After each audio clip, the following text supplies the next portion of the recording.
What is going on, everyone? MikeO back with a mail day recap. Got some mail that has arrived in the last week or so. This may, in fact, be my final mail day of 2022. The year is winding down. Only a few days left. Hope to do an end-of-the-year video coming up in the next few days. Would love to have a guest or two on. We'll see if that works out. But as always, it's been an interesting year. Every year is like that, right? But especially the last few. Some highlights, some lowlights, just keeping busy, working hard, collecting, enjoying the hobby, enjoying sports. It was certainly a special year for my Philadelphia Phillies. And looking forward to 2023. Why not? Just looking forward, excited to see what it has in store across kind of all avenues of life, but especially in the hobby. Look forward to new products. New season of baseball coming up in a few months. New relationships with people in the community. Hopefully more opportunities to hang out and meet up and make memories, because that's what life's all about. Anyway, let's get started with some of the pickups. We'll start off with a Christmas card that arrived from my buddy Big Scott. Big Scott 35. Appreciate you sending this my way. Make sure you check out his channel. And he does his Sunday night episodes of Let's Talk. He'll be doing one on New Year's Day evening. You might see some familiar faces on there, so I encourage you to check out all his episodes, but definitely make sure you stop by this week as well. Hooked me up with a few cards for the PC, including this Bryce Harper Big Fly Green Mosaic. Cool looking insert there of Bryce Harper. Got an Alec Boehm orange foil from 2020 Topps. These orange foils are numbered to 299.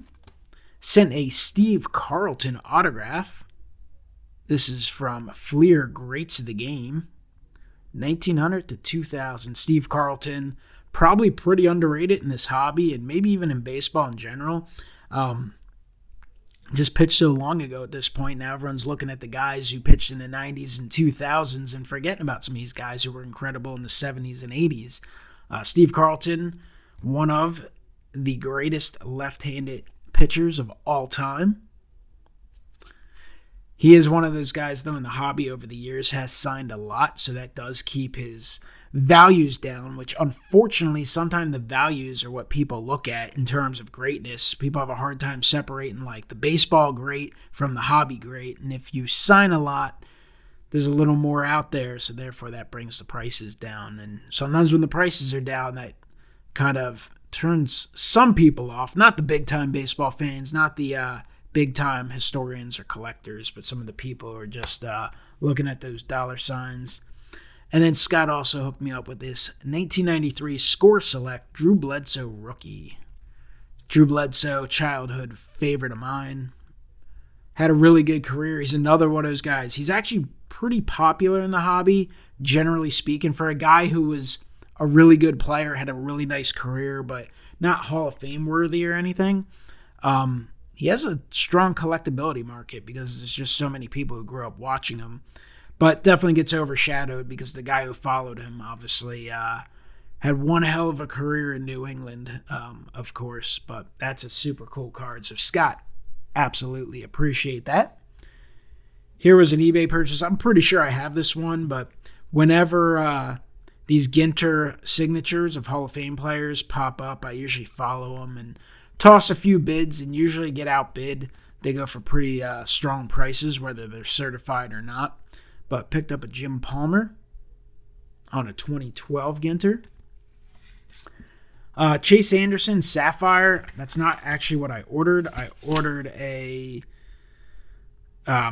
Zach Wheeler Update Sapphire, but the seller mistakenly sent me Chase Anderson, and they are two opposite pitchers. Chase Anderson, has had an okay career, but in 2021, he didn't really work out with the Phillies. He struggled mightily. I don't even remember if he finished out the year with them. Meanwhile, Zach Wheeler, in 2021, was the runner-up for the Cy Young, was an All-Star, and then in 2022 had another really good year, including some strong performances in the postseason run that the Phillies had. So I should be getting my hands on the Wheeler. Perhaps that'll be in the next mail day. I've been having fun in the hobby. This year's been kind of a weird year in terms of collecting because obviously, yes, I've always collected a lot of Phillies stuff, but I would say in the past of what I picked up, it would be like 33% Phillies stuff, and then I would open so much wax for personal breaks, and then open and collect, the hot rookies and pick up Hall of Famer cards. And this year I've narrowed the focus where I've literally picked up like 85 to 90% Phillies. But this year, I pick up some pricey cards, some really sweet cards, and then I pick up some just kind of cheap oddball stuff. And I've had fun with that. And this is a lot of oddball stuff I picked up on eBay. It's a John Kruk. So some of these are just hand-cut things from programs, from AllStar Game programs. This is John Kruk from the early 90s.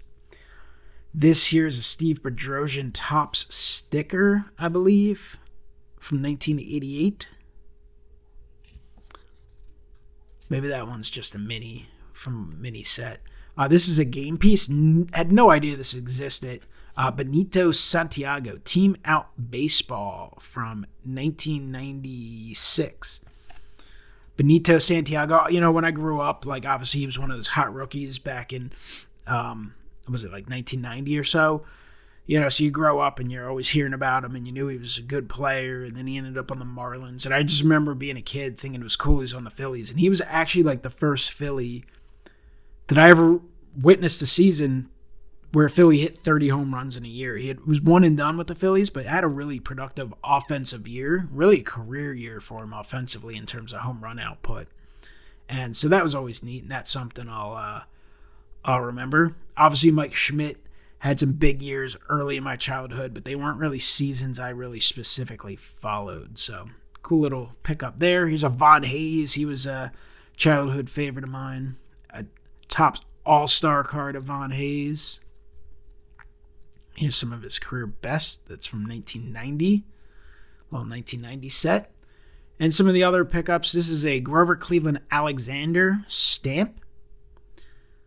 I actually had Richie Ashburn, one of these that I got slabbed, I believe, from CSG. So maybe that one will have to head their way.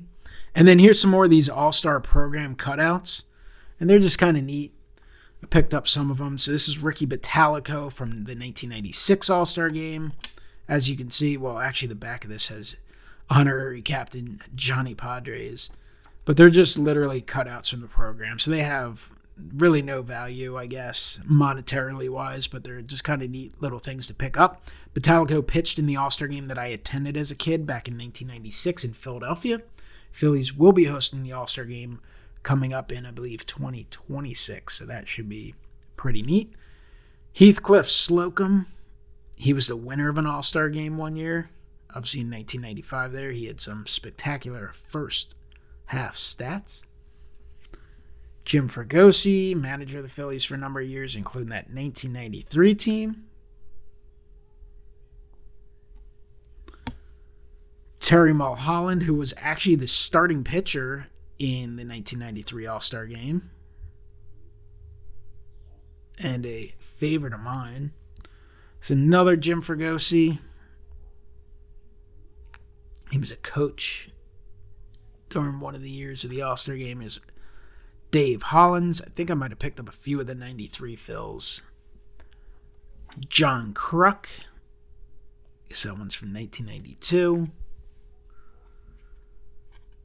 There's a John Kruk from 93. Hitting 351 in the first half. Darren Dalton in the throwback uniform with the modern helmet. And then back to card pickups. Picked up a sapphire red refractor of Gene Segura. Gene Segura, currently a free agent, will not be back in Philadelphia.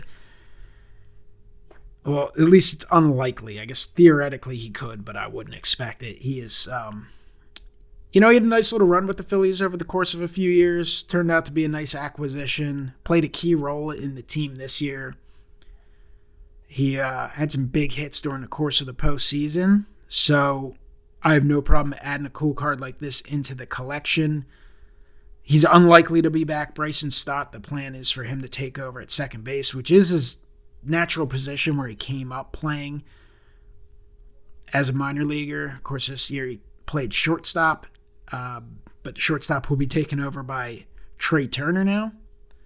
So you can see Gene Segura, 2019, 20, and 21. Put up some solid seasons. He'll be a nice addition for someone, but this is a red refractor from Sapphire. It is serial numbered out of 5. And the fact he's a member of that 2022 team, to me, that's a team that will always be collectible for me.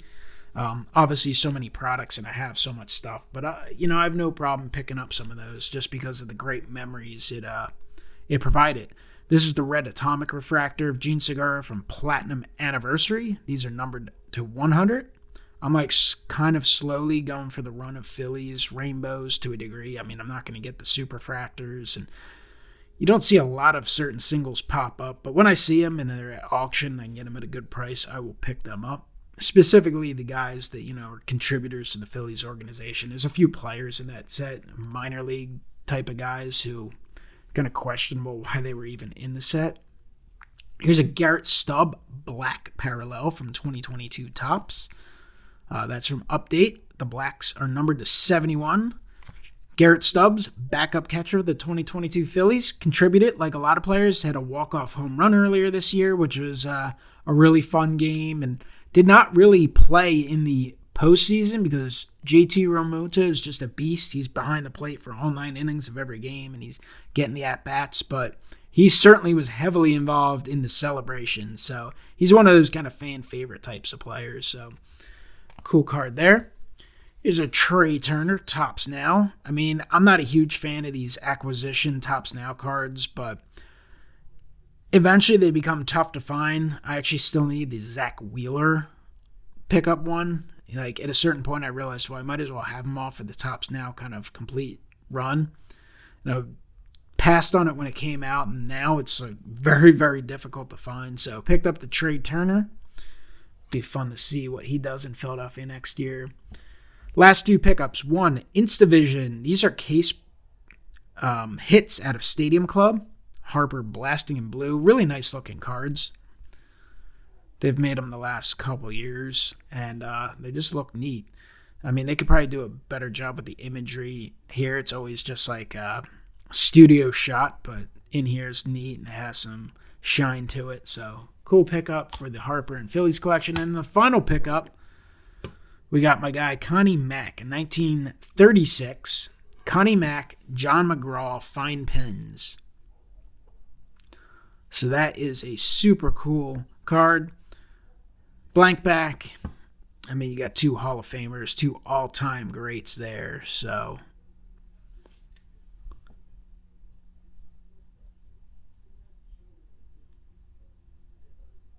it's pretty cool. Mack and McGraw. I like to pick up Connie Macks, affordable Connie Macks when I come across them. Over the years, I've picked up a few. I don't have a ton. Still have plenty to pick up. But obviously, his heavy ties to Philadelphia. He was with the Philadelphia Athletics for over 50 years and kind of a big part and very popular name in Philadelphia for so long. And I always hear my grandparents and even my parents, talk about Connie Mack, and there's some loose family ties and stuff, so it's always cool to pick up Cornelius McGillicuddy when I have that opportunity.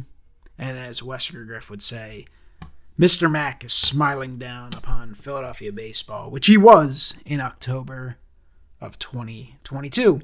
Anyway, that might be my last mail day for the year of 2022. I appreciate everyone who's watched videos, not only this video, but any of the videos I've put out in 2022. I look forward to doing more in 2023. It's been quite the ride over the years of just picking up and sharing the collection and in different ways. And there's a lot of different things to do on the channel, and things have evolved. Doing grading reveals and submissions and pickups and live chats and live sales and all sorts of stuff.